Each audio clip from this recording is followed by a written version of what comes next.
G'day and welcome to another episode of Kiwi Car Life. And if you want a high performance front wheel drive hot hatchback, well, you buy a Civic Type R. Or do you? Because the owner of this 2014 Renault Megane RS265 would argue that the French can do it better. And on the outside at least, it seems they can. Pearlescent yellow paint makes any car look great, but with this one also having black accents throughout, 18-inch wheels housing red Brembo brakes, hilariously flared wheel arches and a smattering of RS badges, it looks the part even compared with the newer but also much more over-styled FK8. The first generation Megane had RS225 and RS230 versions with the ability to spec Cup or F1 handling packages on top. With the second generation, they started with the RS250, later introducing the RS265 Trophy, which is what this car is, and finally an RS275. And the latest Megane has RS280 and 300 variants, so as you can see with each model, they get a little more powerful with various handling packages that can be added on to suit your driving preference.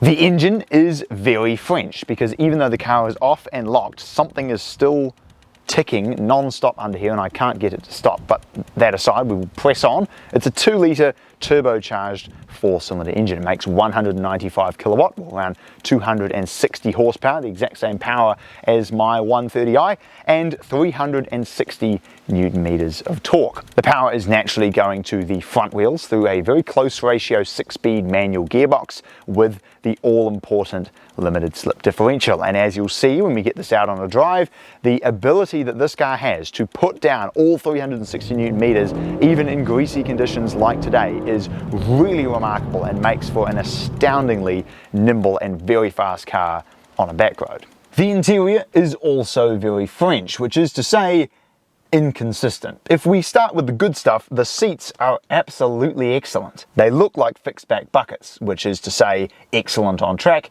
and terrible on the road. However, they actually have reasonably wide bolsters, so a variety of different people could sit inside, and you can move it forward and backward, up and down, and you can adjust the backrest to find an ideal driving position. The steering wheel is also great. While it looks a bit funny, it feels very good to use. The transmission also has quite short throws and is very easy to find all of the gears. The pedal box is placed perfectly for heel and toe, and then you get to the rest of the interior. The gauges are on a weird sort of angle that look like you should be sort of looking down on them rather than at them, so that's kind of a little bit strange. The little display up here is even lower resolution than the little display for the clock on my watch, and all of the buttons for the radio and climate control here just feel like they're straight off a little Tykes toy. When you push on the brakes, you can actually hear the brake actuating by the handbrake, and if you pull on the handbrake, you feel the pedal move to the floor. That said, this car is made to be driven, and the seat, steering wheel and transmission lever feel and look really quite good. So let's put all three of those to use and see how this Megane RS265 drives. Driving the Megane RS265, I'm going to put my key card here in the slot, push the start button, and away the 2-litre turbocharged engine goes. Now, before I give you a full idea of what this car is capable of, have a listen to the exhaust on this thing.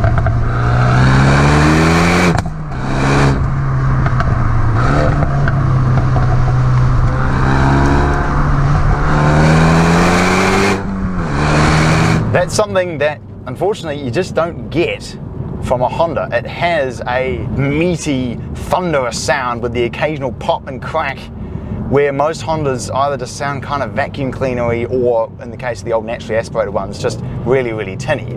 That's not to say they sound bad, but I personally think that this is a far more sophisticated sound for a 4-cylinder engine to have. And, foot down, out of the corner.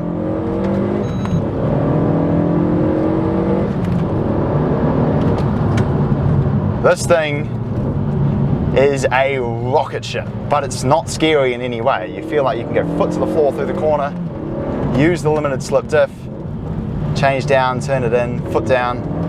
Oh, the way that LSD pulls you through is amazing. Now, it's not a perfect car. There's rattles from the interior. The build quality is far from the best. I imagine it's probably not the most reliable, but from a purely get in and drive perspective, it is up there as one of the best I think I've ever driven. This is a remarkable car, man. The occasional pop and crack from the back end, foot down out of the corner. Oh, the way it just pulls you through is unfreaking believable.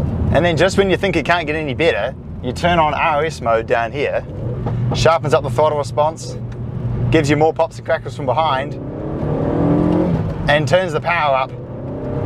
And now it's even better.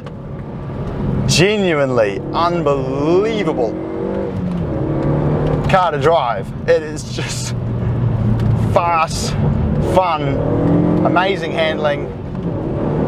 I reckon a really good sound for a 4-cylinder. It is a brilliant car. Honestly, up there is one of the best I've driven this year, I think, and I never thought I'd say that about a 10-year-old French car. This is sensational. I'm gonna start saying bonjour and au revoir at the end of my videos because